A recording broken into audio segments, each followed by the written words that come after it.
Nilikuwa nafikiria kitu jana, by the way.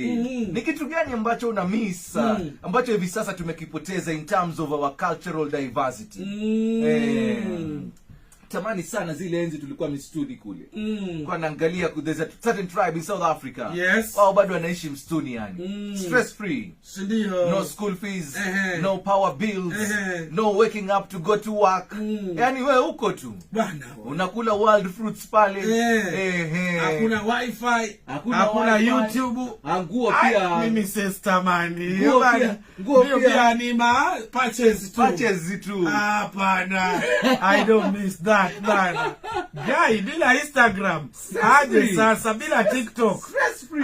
Hakuna kuenjoy hapo. Hakuna kuenjoy. Bila PH.